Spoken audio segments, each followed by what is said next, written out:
Bonjour chers élèves, j'espère que vous allez bien pendant cette période de confinement.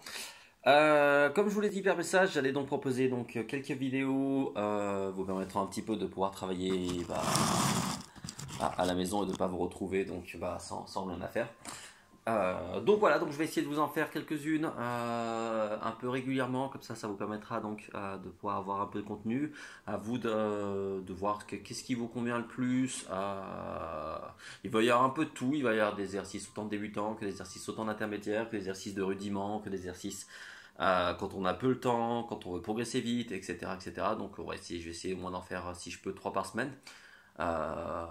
Et puis voilà, à vous de les consulter. N'hésitez pas à me poser des questions par rapport à tout ce qui vous sera proposé. S'il y a des choses que vous comprenez pas. Là, en tout cas, cette vidéo, elle va traiter de quoi? Elle va traiter des rudiments. Parce qu'on n'y pense pas, mais si on veut devenir un guitar héros, il faut faire un peu de rudiments. Enfin, tout ce qui va permettre un petit peu de travailler tout cet aspect un peu solo, etc. Et puis éventuellement aussi pas que ça, parce que ça permet de délier des doigts, ce sont des vrais exercices de déliateur. Ce sont des exercices qui permettent de mieux connaître aussi son manche, parce qu'on n'y pense pas, mais c'est qu'il y a un bon paquet de cases, et que pour l'instant je sais que pour beaucoup d'entre vous, on a beaucoup bossé sur cette partie-là, mais que cette partie-là, on l'a pas beaucoup fait.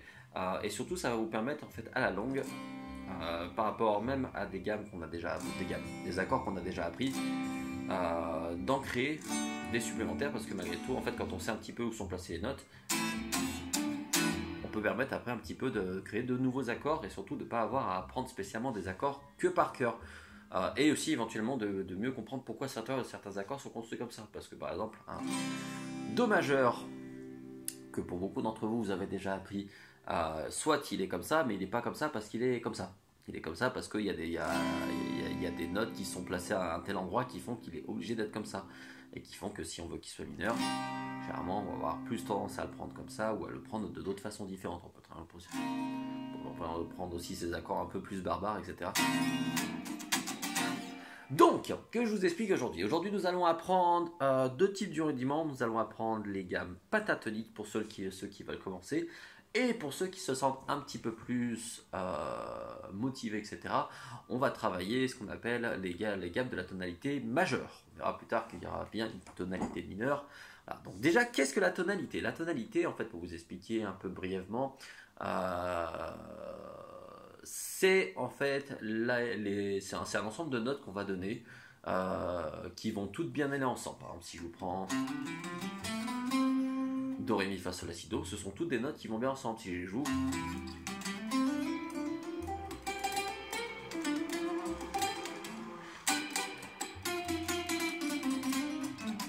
ce sont toutes des notes qui vont bien ensemble. Et là, depuis tout à l'heure, j'ai joué que Do, Ré, Mi, Fa, Sol, La, Si, Do. Il n'y a pas d'autres notes qui ont été jouées derrière. Parce que généralement, si on va taper sur d'autres notes, ce qu'on appelle des notes étrangères, et cette tonalité, en fait, elle va se former surtout en schéma. Pour l'instant, on va pas trop se prendre la tête avec ce qu'est la tonalité. On va juste se dire que c'est la couleur dominante d'un morceau. Nous, ce qu'on va apprendre, on va apprendre plusieurs schémas. On va apprendre pentatonique, donc penta 5, donc 5 schémas. 5 schémas qui vont permettre déjà de pouvoir commencer à improviser sur des backing tracks. Alors, qu'est-ce qu'un backing track? C'est vrai que aussi, il faut que j'explique ça. Les backing tracks, en fait, ce sont des espèces de morceaux qui tournent en boucle, en fait, qui nous permettent un petit peu d'improviser dessus. Pour ceux qui ont envie un petit peu après d'utiliser par rapport à ce que je vais expliquer leur pentatonique, il suffira juste de taper sur YouTube par exemple, soit backing track et C à côté, juste un C tout court, donc, ou C maj, ou soit backing track et A min ou A moins. Donc en fait c'est sur les deux sur lesquels vous pourrez utiliser les pentatoniques que je vais vous donner. On verra pourquoi plus tard. Il y a d'autres backing tracks, entre autres des backing tracks qui sont tournants avec d'autres notes. Alors pour vous expliquer un petit peu ces pentatoniques, donc ces fameuses 5 gammes, nous on va commencer sur la corde de La. Donc en partant du haut, c'est la deuxième corde. Et on va commencer sur la troisième case. Pourquoi? Parce que la troisième case de la corde de La, donc de la deuxième corde, c'est un Do. Alors, on va retenir aussi un petit truc un peu important. On va retenir ces trois chiffres, 1, 4, 5. Pourquoi? Parce que parmi nos pentatoniques que nous allons apprendre, donc ces gammes, ces trois chiffres-là, donc 1, 4, 5, ce sont des gammes majeures. Et donc, elles vont commencer par le majeur. Ce qui est plutôt pratique, c'est bien de les retenir. Donc 1, 4, 5 majeur. Le reste, ça sera mineur. Donc ça commencera par l'index. Donc pour bien expliquer, la première, la quatrième et la cinquième, c'est avec le majeur, et les mineurs, ça sera avec l'index. La pentatonique, en fait, elle est issue donc des notes principales qu'on connaît, donc do, ré, mi, fa, sol, la, si, do, sauf que deux d'entre elles vont sauter, qui vont être la quatrième, donc le fa, et la septième, et le si qui va sauter. Donc nous, pour l'instant, on va se retrouver qu'avec 1, 2, 3, 5, 6. Voilà. Donc on est parti, on va sur notre deuxième corde, encore dans la corde de la, je rappelle, donc on va sur la troisième case, le do. Et à partir de là, en fait, on va faire, donc, on va se dire qu'il va y avoir un doigt par case. Donc, ça sera plus simple pour vous expliquer. Je vais rapprocher quand même pour que chacun voie bien le manche. Et donc, ça va être assez simple. Ça va nous faire quoi? Ça va nous faire troisième case do, cinquième case ré. Alors attention, on me garde bien les doigts précédents appuyés. Quand on travaille ce genre d'exercice, on ne va pas me lever les doigts comme ça. Pourquoi? Parce que c'est du mouvement supplémentaire, donc on perd du temps. Donc quand on voit là mon do, quand je vais poser mon ré, on voit qu'éventuellement, je garde bien, on doit appuyer, et surtout, on va bien chercher jusqu'au bout de la frette, pas sur la frette, jusqu'au bout. Pourquoi jusqu'au bout? Parce qu'en fait, c'est là où on aura le meilleur son. Le truc, c'est que plus on approche vers la case ici, moins le son est bon, plus on est là, plus il est bon. Par contre, je ne suis pas dessus. Après, dès que j'ai fait ces deux notes, donc troisième case, cinquième case, je descends avec mon index sur la deuxième case de la corde en dessous, donc qui est la corde de ré, donc la troisième corde, et je relâche mes doigts. Après, je vais chercher avec mon petit doigt cinquième case, toujours sur la même corde. Je descends de corde et je refais exactement pareil. Donc, pour récapituler, ça nous fait sur la deuxième corde, corde de la, 3, 5. Voilà. Je descends de corde, ça nous fait 2, 5 sur la corde de ré, je descends encore de corde, 2, 5, et ainsi de suite en remontant.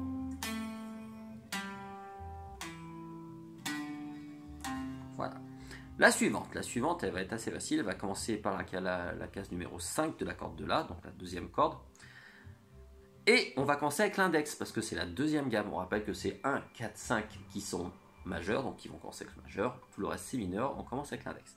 Là, c'est la gamme la plus facile que vous allez pouvoir trouver. Elle est très simple, donc on va partir donc de la cinquième case, comme je disais. Donc ça nous fait le ré, cinquième case de la corde de la. Après, le mi, septième case. Je garde toujours mon doigt appuyé. Je descends en dessous, je refais exactement la même chose. Cinquième case, ça fait le sol, le la ici. Et je refais encore la même chose en dessous. Do, ré. Bon, je récapitule en repartant toujours de la deuxième corde. Ça nous fait la case 5, 7, 5, 7, 5, 7. Et pareil, on remonte. Ouais, suivant. Suivant, on est sur la case 7. Dans tous les cas, ce sera toujours la deuxième note de chaque gamme qui sera la suivante gamme. Hein. Donc par exemple, là, on était sur, quand on faisait 1, 5, et bien en fait, là, la gamme suivante, c'est la cinquième case. Là, pareil, 5, 7, la gamme suivante, c'est la septième case. Donc là, on est sur la septième case, toujours la deuxième corde. Ça va nous faire donc le mi, on est sur donc, la troisième, donc qui est mineur, donc on commence avec l'index. Ça nous fait donc mi, sol, donc ça fait donc septième case, dixième case. Donc on pense bien toujours à garder les doigts. On peut même, si on veut, venir appuyer les autres doigts. Ça peut aider à venir en support. C'est pas très grave et ça ne dérange pas au son. Parce que comme le petit doigt appuie, éventuellement, les autres notes ici ne sonnent pas. En dessous, sur la corde en dessous, ça nous refait 7, 10. Et pour finir, ça va vous faire 7, 9. Donc avec les 9, c'est ça nous fait mi, sol, la, do, ré, mi. Donc ça nous fait 7, 10, 7, 10, 7, 9. Et pareil pour monter. La quatrième, qui est censée être le fa, on ne la fait pas. On va directement sur la dixième case, donc qui est le sol, donc qui est la cinquième gamme, donc qui est majeure, donc elle qui va commencer par le majeur, et qui va nous faire dixième case, douzième, neuvième, douzième, oh là, pardon, je recommence, 10, 12, 10, 12, voilà, c'est mieux, 9, 12, 10, 12, 10, 12, 9, 12. Voilà, Donc il nous fait Sol, La, Do, Sol, La, Do, Ré, Mi, Sol. Et la dernière qui va être sur la 12e case. Donc là, normalement, alors sur le coup, sur ma guitare, vous ne le voyez pas parce que sur le coup, il y a des oiseaux. Mais j'espère qu'on le verra un petit peu ici. Hop là, là où il y a les 2 points. Donc on va aller là où il y a les 2 points. La 12e case, c'est là où il y a les 2 points. C'est la moitié du manche, comme ça c'est bien, ça fait un petit peu de connaissance aussi. En fait, à partir de là, tout ce qu'on a fait ici, et ben ça redémarre. En fait, si on préfère, si je reste appuyé là, et ben ça c'est les cordes à vide. Ce qui est plutôt cool. Alors, donc, bref, on est sur notre 12e case. Sur notre 12e case, ça va nous faire quoi? Hop là, je mets comme ça on voit bien. Ça va nous faire, donc on est sur le La, c'est la 6e gamme qui va commencer par index. Donc ça vous fait 12, 15. Donc là, on va dire quoi que là, on va commencer à se retrouver un peu restreint au niveau des doigts. Hein. Par contre, on reste bien un doigt par case. On ne s'amuse pas à venir me foutre un petit doigt n'importe où, hein, un 3e doigt n'importe où. C'est bien premier doigt, 4e doigt. Toujours un doigt par case. Donc ça vous fait 12, 15, 12, 14, 12, 14, 12, 15, 12, 14, 12, 14. Voilà, et là nous avons nos 5 pentatoniques. Pour ceux qui désirent un petit peu se faire ce qu'on appelle les gammes entières, etc., etc., c'est exactement les mêmes gammes, sauf qu'en fait on va avoir 2 notes qui vont se rajouter, qui vont être le Fa et le Si. Donc là, pour ceux qui veulent un peu tenter ça, généralement ça sera un peu plus pour les élèves qui se connaissent un peu plus. Ce que je peux vous conseiller, donc alors, il faudra que je refasse un coup un peu plus ultérieur, c'est d'essayer un petit peu de le trouver par vous-même. Alors, ces fameuses gammes, je les referai un peu plus sur un coup un peu plus conséquent parce qu'il faudra que j'explique un peu d'autres trucs un peu théoriques. Mais voilà, donc déjà pour ceux qui ont envie un peu d'essayer, vous avez déjà un peu ces fameuses 5 gammes. Alors, on ne fait pas les choses n'importe comment, on ne travaille pas tout à 4000 à l'heure, ça ne sert à rien. On prend le temps de travailler, même sans métronome au départ. Ce qui va être important, c'est que lorsque je vais chercher une note à une autre sur une même corde, mes doigts précédents restent appuyés. Je vais toujours chercher à appuyer le plus proche de la frette. Voilà. Et quand je descends, par contre, je peux me permettre de lâcher. Ce qui va nous faire. En fait, c'est un petit peu comme si on marchait. Quand on marche, on a toujours un appui. Là, je vais chercher. Je peux lâcher. Je vais chercher l'appui. Voilà. Etc. etc. Voilà. N'hésitez pas si vous avez des questions à me les poser.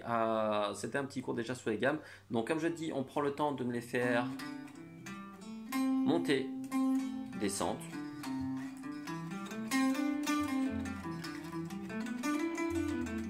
Etc. Et à un moment donné, on va pouvoir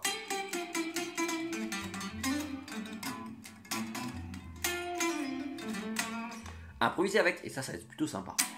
Voilà. Ah oui, puis bien sûr, j'oubliais, etc. On pense bien si on peut me le travailler au Mediator. Donc, le Mediator, pour ceux qui ne savent pas l'utiliser, au cas où, même si normalement j'ai quand même pas mal spécifié, on le met sur le côté du doigt qui pointe sur la droite.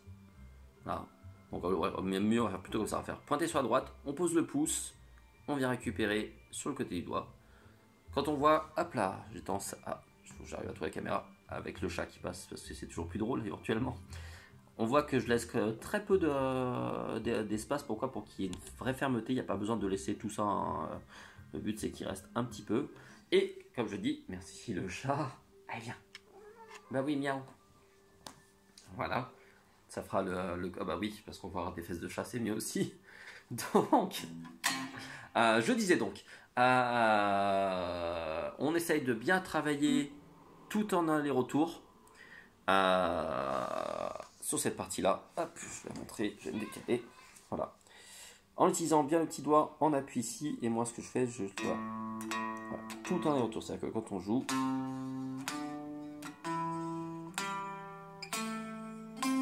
tout un et auto. Et on voit que c'est un mouvement de poignet comme ça. Voilà, n'hésitez pas si vous avez des questions, il y aura d'autres vidéos, je vais essayer d'en faire un petit peu plus. Ça sera mieux. Et puis bah je vous souhaite en tout cas bon courage pour ceux qui sont confinés comme moi. Et puis bah n'hésitez pas à me poser des questions ou à m'envoyer même des vidéos pour vérifier si votre travail il est bien fait, etc. etc.